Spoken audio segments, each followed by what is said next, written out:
Hello my dear friends and welcome to StudyIQ. I am Joy and today in this lecture we will discuss about the issue with loan waivers.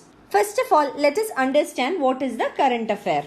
Many studies have shown that direct income support and improving the markets are better solutions to address the agrarian crisis. So, loan waivers are not the best solution that can address the issue of agrarian crisis. It is actually a short-term measure and it can only provide a benefit to the farmers for a very short period of time. And also, it is not sure whether the benefit goes directly to the farmer or not. So, there are various other ways or solutions to address the agrarian crisis in India. So, we will be analyzing this issue in detail in this lecture. Now, let us first of all understand what are the concerns related to this. First of all, let us understand what are the concerns with priority sector lending in India. So, what is priority sector lending? Priority sector lending is an important role that is provided to commercial banks by the RBI.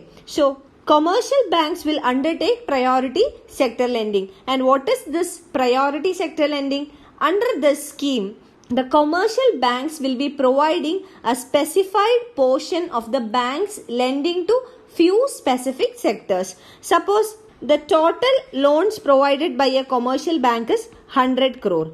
So out of this 100 crore, a specific amount has to be given to specific sectors. And these specific sectors are called priority sectors of the economy.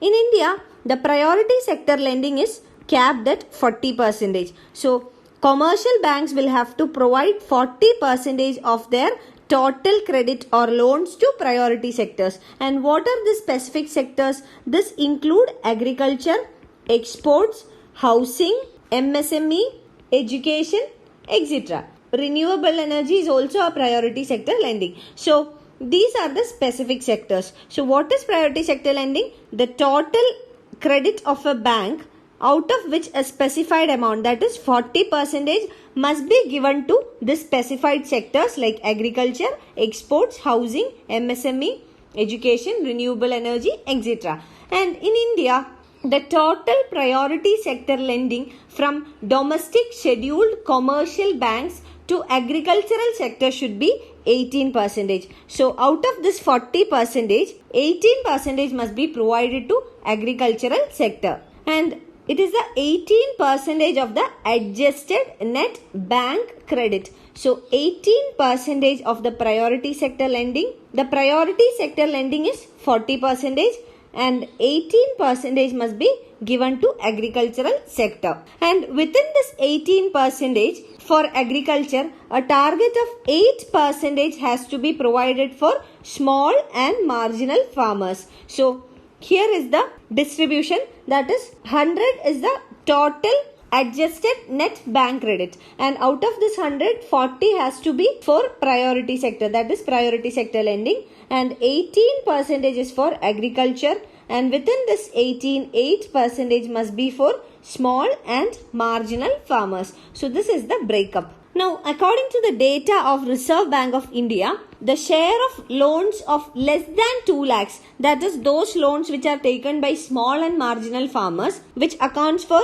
less than 2 lakh, accounts for less than 40% of the total farm credit. And also about 13% of the total agricultural credit was made up of loans of more than 1 crore. And this loans which are availed for amounts more than 1 crore, they were mainly availed by the owners of warehouses, food processors, manufacturers of fertilizers, and also the manufacturers of farm equipment. So from this, it is clear that they are the powerful group or powerful interest groups. So the powerful interest groups in the rural India enjoy the benefits of cheap loans categorized under priority sector lending.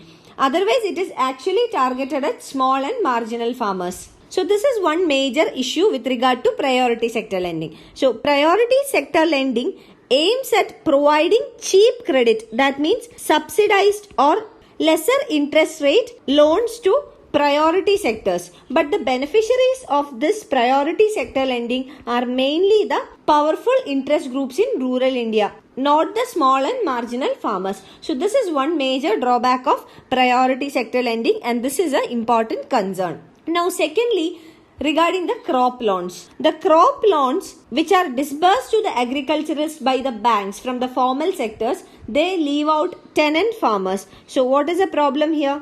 In India, a very good proportion of the farmers cultivate in the land holdings of another individual. So it is not necessary that the person who owns the land is the farmer or the agriculturist. So in case of tenant farmers, the crop loan facility is not provided to them. It is provided to the actual owner of the land, because the collateral would be in the name of the owner of the land. So the tenant farmers are excluded from crop loans. So from this, it is clear that at least a significant percentage of the loan waivers will be helping the big agriculturalists rather than the small farmers and tenant farmers, especially the tenant farmers, because tenant farmers are excluded from the provision of crop loans. So under priority sector lending also, we have seen the major beneficiaries are big agriculturists. So considering these two facts, if loan waivers are provided, even though not the complete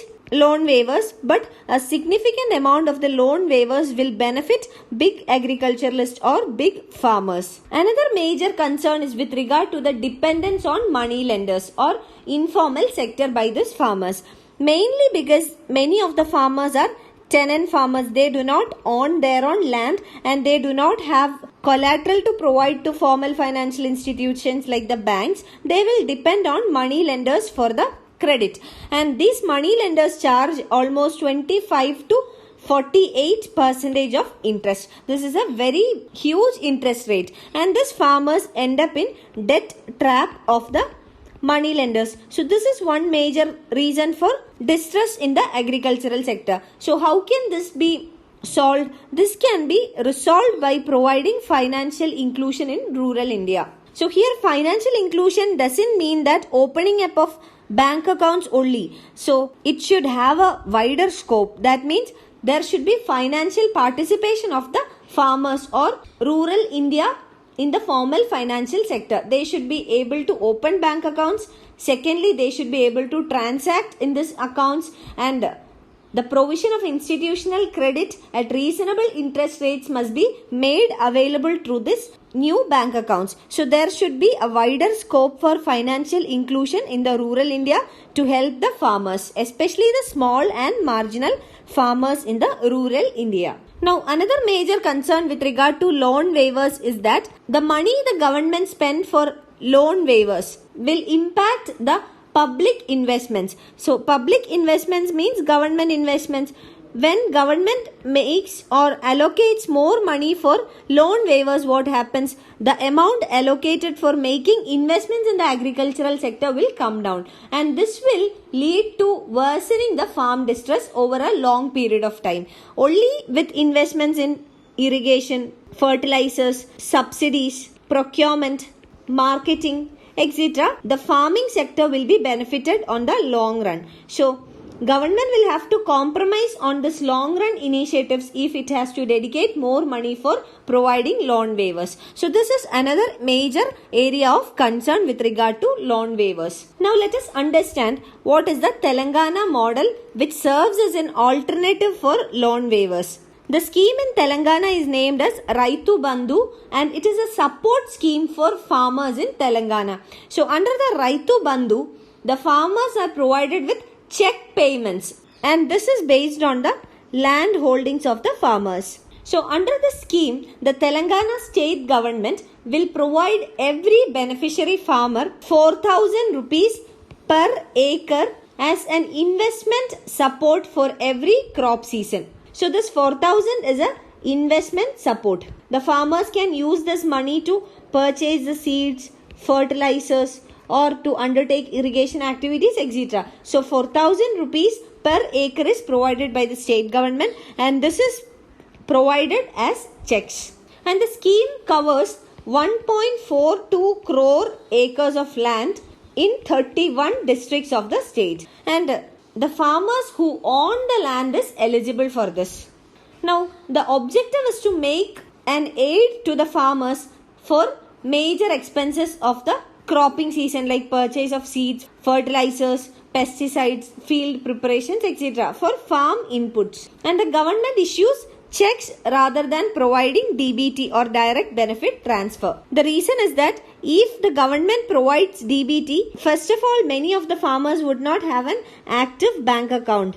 And secondly, even though the farmers have an active bank account, the banks may use this money which is credited by the government as dues for previous resettlements. And the revenue department is also coordinated with this scheme of the government. So what is the role of the revenue department? The revenue department has made a record of the entire land holdings in the state, and the department issued Pattadhar passbooks. And this passbooks will provide identity for land ownership.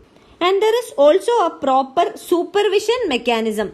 This supervision and monitoring is done by the grassroots level officers, that is the officers at the village level, that is the village revenue officers and the agriculture extension officers. They will supervise and monitor the scheme. They will see that whether the farmer who has received the subsidy, whether he has undertaken cropping, whether he has sown the crop or not. So we can say that this scheme of Telangana government provides for a high intervention on farm inputs like seeds, fertilizers, etc. and it provides a low intervention on farm outputs, that is procurement, storage, transportation, etc. The focus is given for farm inputs rather than farm outputs. There is no physical procurement or stocking of the grains from farmers included in the scheme. And the intention is that if proper demand supply ratio is maintained in the markets, the scheme will be able to reduce the need for